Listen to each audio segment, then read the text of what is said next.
Hello friends, अंकेक्षणाचे प्रकार अर्थात types of audit या भागामध्ये आपण व्यावहारिक दृष्टिकोनातून अंकेक्षण हा प्रकार याआधी अभ्यासला.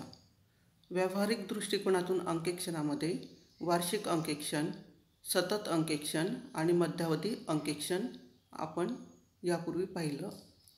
तर यानंतर आपण विशिष्ट उद्दिष्ट पुढे ठेवून केलेले अंकेक्षणाचे प्रकार अभ्यासणार आहोत. तर मित्रांनो, आज आपण अभ्यासूया विशिष्ट उद्दिष्ट पुढे ठेवून केलेले अंकेक्षण. यामध्ये मुख्यतः रोख खात्याचे अंकेक्षण, ताळेबंदाचे अंकेक्षण, विस्तृत अंकेक्षण, परिव्यय अंकेक्षण, संयुक्त अंकेक्षण, योग्यता अंकेक्षण आणि खास अंकेक्षण अशा 7 प्रकारांचा समावेश होतो. तर सगळ्यात सुरुवातीला रोख खात्याचे अंकेक्षण, ऑडिट ऑफ कॅश अकाउंट.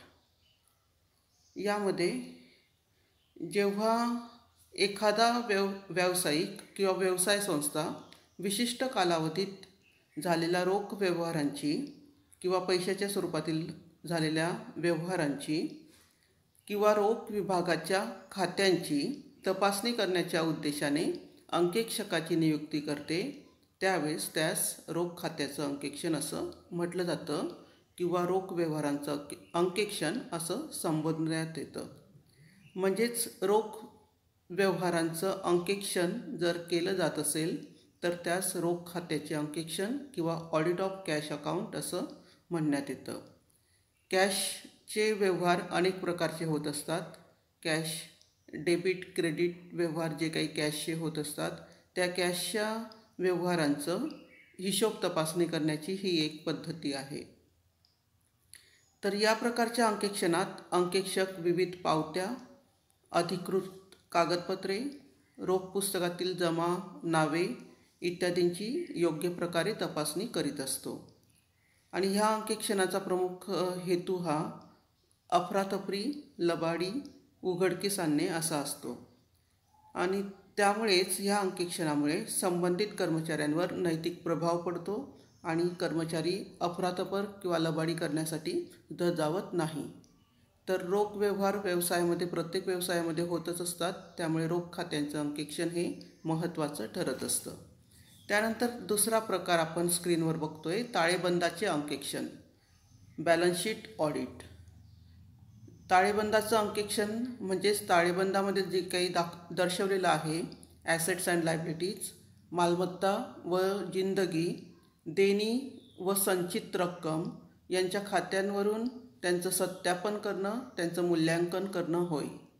म्हणजेच बॅलन्स शीटमध्ये दर्शवलेल्या विविध अकाउंट्सचं त्या ठिकाणी व्हॅल्युएशन किंवा व्हेरिफिकेशन होत असतं आणि त्या आधारे ताळेबंदाचं अंकेक्षण केलं जातं. तर याकरता त्यासंबंधीच्या मूळ पुस्तकातील नोंदी, पावत्या, दस्तऐवज इत्यादींच्या रूपाने खात्री करून घेतली जात असते. म्हणजेच वर्षाच्या शेवटी जो ताळेबंद बनवला जातो त्यामध्ये दर्शवलेले जे काही अकाउंट्स आहे ते व्हेरीफाय करून ते अकाउंट्स योग्य ती रक्कम दर्शवतात किंवा नाही हे तपासण्यासाठी ताळेबंदाचं अंकेक्षण केलं जात असतं. तर ताळेबंद अंकेक्षण ह्या प्रकाराची सुरुवात अमेरिकेमध्ये करण्यात आली आणि अमेरिकेसारख्या प्रगत राष्ट्रात देखील जमा खर्च ठेवण्याचं कार्य यंत्राद्वारे जे केलं जातं, त्यामुळे त्याची तपासणी न करता फक्त ताळेबंदाचीच सखोल तपासणी केली जात असते. म्हणजेच वार्षिक हिशोब तपासणी आणि ताळेबंद तपासणी यामध्ये कोणताही फरक केला जात नाही. तपासणी करण्याचं कार्य हे ताळेबंदाचं तपासणीचं वार्षिक तपासणीसारखंच केलं जात असतं. हे अमेरिकेसारख्या प्रगत देशात केलं जातं. म्हणजेच आपल्यासारख्या विकसनशील देशामध्ये सुद्धा ताळेबंदाची तपासणी ही करायला हवी हे यावरून लक्षात येतं. त्यानंतर तिसरा प्रकार आहे मित्रांनो, विस्तृत अंकेक्षण, ज्याला डिटेल ऑडिट असं म्हटलं जातं.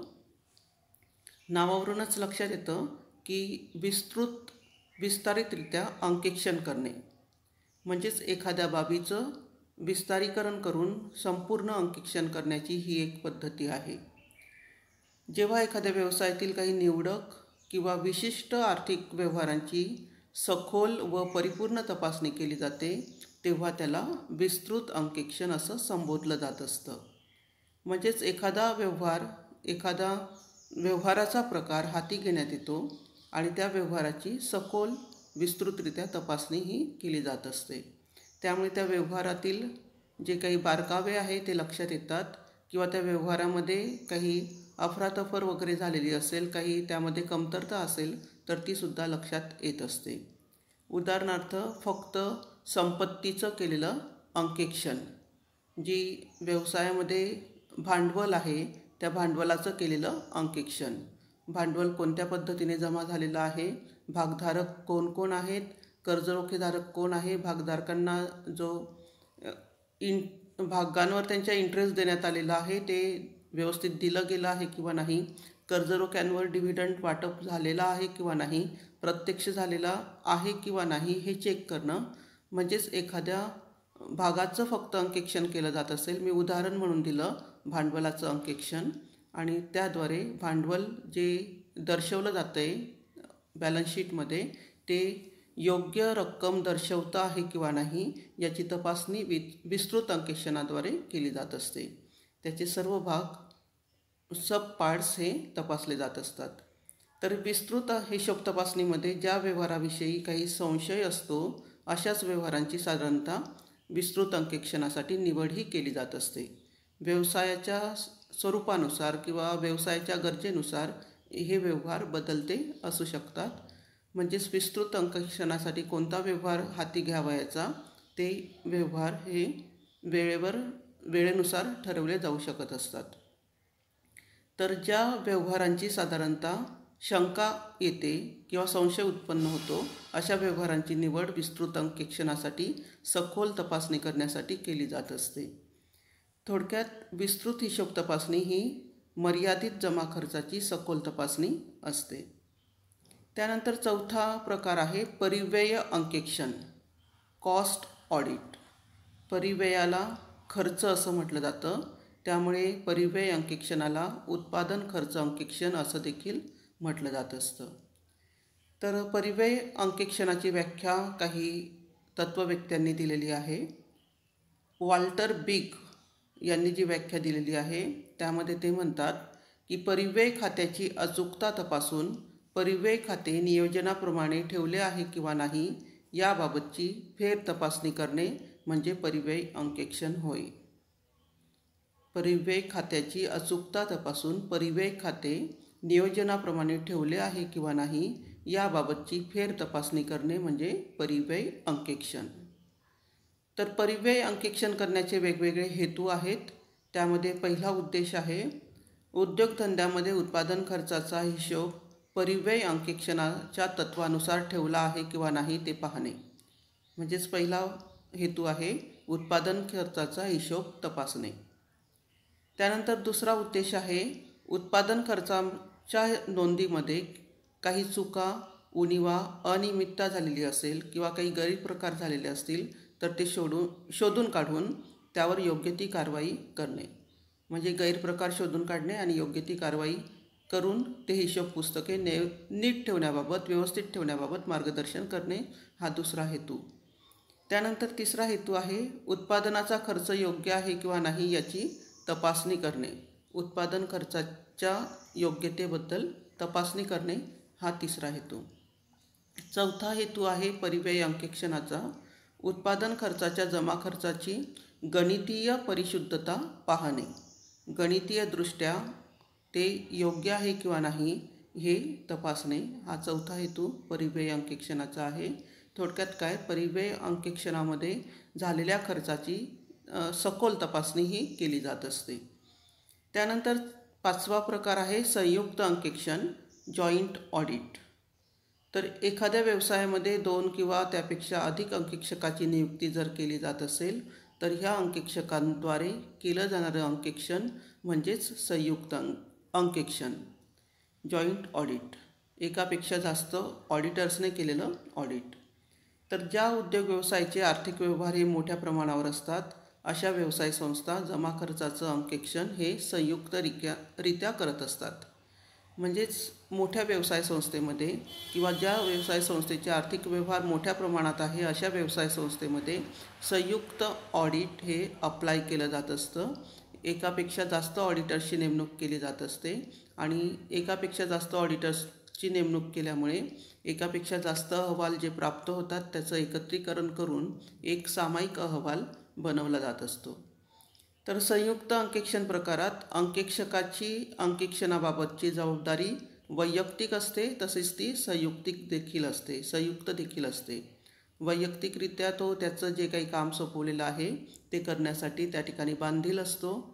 उदाहरणार्थ, एखाद्या ऑडिटरकडे ताळेबंदाची हिशोब तपासणी दिलेली असेल तर तो ताळेबंदाचं अंकेक्षण करेल. दुसऱ्या अंकेक्षकाकडे जर प्रॉफिट अँड लॉस अकाउंटचं अंकेक्षण करण्यासाठी म्हणजे जमा आणि खर्चाचं अंकेक्षण करण्यासाठीची बाब सोपवलेली असेल तर तो जमा खर्चाचे अंकेक्षण करेल. परंतु जमा खर्चाचं अंकेक्षण करत असताना किंवा ताळेबंदाचं अंकेक्षण करत असताना दोघं ऑडिट हे एकमेकांशी समन्वय साधून राहतील, कारण त्या ठिकाणी काही बाबी ह्या प्रॉफिट अँड लॉस अकाउंट्सच्या त्याचा इफेक्ट बॅलन्स शीटवर होत असतो, ताळेबंदावर होत असतो. त्याचप्रमाणे तो इफेक्ट होत असल्यामुळे ताळेबंदाचं हिशोब तपासणी करणारा व्यक्ती प्रॉफिट अँड लॉस अकाउंटच्या हिशोब तपासणी करणाऱ्या व्यक्तीशी समन्वय प्रस्थापित करेल. म्हणजेच दोघांमध्ये हा समन्वय प्रस्थापित झाल्यामुळे ते संयुक्तरित्या देखील ती हिशोब तपासणी करण्यासाठी जबाबदार असतील. तर अंकेक्षक आपल्या अंकेक्षणाचा अहवाल हा स्वतंत्रपणे देईल, त्याचप्रमाणे तो संयुक्तपणे सुद्धा देईल. अंकेक्षक आपापसात आपण कोणकोणते कामे करावायचे आहे याची वाटणीसुद्धा करून घेऊ शकतात आणि करारानुसार सुद्धा ती जबाबदारी निश्चित होत असते. तर कामाची जबाबदारी वाटप केल्यानंतर त्या कामाकडे लक्ष देऊन ते अंकेक्षण करत असतात आणि त्यासोबतच संयुक्तरित्यासुद्धा त्यांचं काम सुरू असतं, एकमेकांच्या समन्वयाने काम सुरू असतं आणि स्वतंत्र अहवाल त्याचप्रमाणे संयुक्त अहवालसुद्धा ते व्यावसायिकाला देत असतात. त्यानंतर पुढचा आहे प्रकार योग्यता अंकेक्षण, ज्याला आपण म्हणू शकतो प्रॉपरली ऑडिट, योग्यता अंकेक्षण. तर योग्यता अंकेक्षणाचा हा शिष्टाचार म्हणता येईल. तर हा शिष्टाचार हा उपयुक्त होण्यासाठी अप्लाय केला जात असतो. व्यवसाय संस्थेला ह्या अंकेक्षणाची उपयुक्तता होण्यासाठी योग्यता अंकेक्षण हे केलं जात असतं. ही एक नवीन संकल्पना आहे. यामध्ये सरकारी किंवा सार्वजनिक उपक्रमाच्या अंकेक्षणाच्या बाबतीत ही संकल्पना वापरली जात असते. यात सार्वजनिक हिताच्या दृष्टीने निर्णय घेऊन जमा खर्च हिशोब पुस्तके ठेवण्यात येत असतात आणि सार्वजनिक हिताचा विचार करून जमा खर्चाची पुस्तके किंवा हिशोब पुस्तके ठेवलेली आहेत किंवा नाही याची तपासणी यामध्ये केली जात असते. म्हणजे योग्यता अंकेक्षणामध्ये आपल्याला असं लक्षात येतं की जी हिशोब पुस्तकं ठेवणं आवश्यक आहे ती हिशोब पुस्तके योग्यरित्या ठेवत असताना ती सार्वजनिक हिताचा वापर करून ठेवलेली आहेत किंवा नाही, जतन केलेली आहेत किंवा नाही याची तपासणी योग्यता अंकेक्षणामध्ये केली जात असते. म्हणजेच योग्यता अंकेक्षणाचा प्रमुख हेतू हा की महसुली उत्पन्नात व मालमत्तेच्या संदर्भात कोणत्याही प्रकारे गैरव्यवहार झालेला नाही, तसंच पैशाचा व्यवहार हा व्यवस्थित झालेला आहे, पैशाचा अपव्यय झालेला नाही हे तपासणे हा असतो. म्हणजे बुक्स ऑफ अकाउंट्स व्यवस्थित ठेवली आहे किंवा नाही हे चेक करत असताना मिळालेलं उत्पन्न आणि झालेला खर्च यामध्ये कोणत्याही प्रकारचा गैरव्यवहार झालेला नाही याची तपासणी केली जात असते. म्हणजेच पैशाचा अपव्यय टाळण्याचा प्रयत्न या ठिकाणी केला जात असतो. पैशाचा अपव्यय झालेला नाही याची तपासणी केली जात असते आणि त्यावरून पैशाचा अपव्यय हा आपोआप टळत असतो. त्यानंतर शेवटचा प्रकार आहे खास अंकेक्षण, स्पेशल ऑडिट. तर खास अंकेक्षणाला विशेष अंकेक्षण असं देखील म्हणतात. एखाद्या कंपनीचे व्यवहार योग्य नसतील तर कंपनी कायद्यानुसार केंद्र सरकार अशा संस्थेचे खास अंकेक्षण करण्याचा आदेश देऊ शकते. म्हणजेच एखाद्या कंपनीच्या व्यवहारांबद्दल जर शंका वाटत असेल, संशय वाटत असेल, व्यवहार योग्य नसतील तर अशा कंपनीचं अंकेक्षण खासरित्या करण्यात यावं, स्पेशल ऑडिट करण्यात यावं असा आदेश केंद्र सरकार देत असतं. तर असा आदेश काही प्रसंगी दिला जातो. उदाहरणार्थ, एखाद्या उद्योग संस्थेची किंवा कंपनीची आर्थिक स्थिती अस्थिर झालेली आहे आणि त्याचे विपरीत परिणाम सामाजिकदृष्ट्या समाज जीवनावर होत असतील तर असे आदेश दिले जातात. तसंच एखाद्या कंपनीचा कारभार हा उद्योगाच्या किंवा देशाच्या अर्थव्यवस्थेच्या दृष्टीने घातक ठरत असेल तर अशा वेळेस असे आदेश दिले जात असतात. म्हणजे समाजाला बाधक क्रिया त्या व्यवसाय संस्थेकडून, त्या उद्योगाकडून केली जात असेल, समाजाला अपायकारक कार्य केलं जात असेल तर अशा वेळेस त्या कंपनीचं किंवा त्या व्यवसायाचं खास अंकेक्षण करून त्या व्यवसायामध्ये काय त्रुटी आहेत, तो व्यवसाय कशा प्रकारे अपव्यवहार करत आहे हे तपासून पाहिलं जात असतं. त्यासाठी खास अंकेक्षण करण्याची गरज असते. ह्या ठिकाणी चुकून स्लाईडवर इन्फेक्शन टाईप झालेलं आहे, त्या ठिकाणी अंकेक्षण हवं, खास अंकेक्षण, स्पेशल ऑडिट.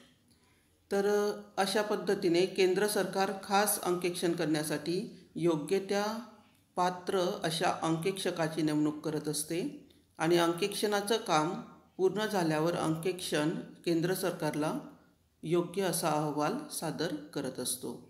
तर ह्या पद्धतीने हे प्रकार आहे, विशिष्ट उद्दिष्ट पुढे ठेवून केलेले अंकेक्षणाचे प्रकार. यामध्ये 7 प्रकार आपण अभ्यासलेत. पहिला प्रकार आपण ह्या ठिकाणी अभ्यासला, जो आहे रोख खात्याचे अंकेक्षण. दुसरा ताळेबंदाचे अंकेक्षण. तिसरा स्क्रीनवर दिसत आहे विस्तृत अंकेक्षण. त्यानंतर परिव्यय अंकेक्षण, संयुक्त अंकेक्षण, योग्यता अंकेक्षण आणि खास अंकेक्षण. हे 7 प्रकार आहेत विशिष्ट उद्दिष्ट पुढे ठेवून केलेले अंकेक्षणाचे प्रकार. तर मित्रांनो, आज आपण ह्या ठिकाणी थांबूया. तर आपण आज अंकेक्षणाचे प्रकार खास उद्दिष्ट डोळ्यासमोर ठेवून अभ्यासले. खास उद्दिष्ट डोळ्यासमोर ठेवून केलेले अंकेक्षण प्रकार अभ्यासलेत.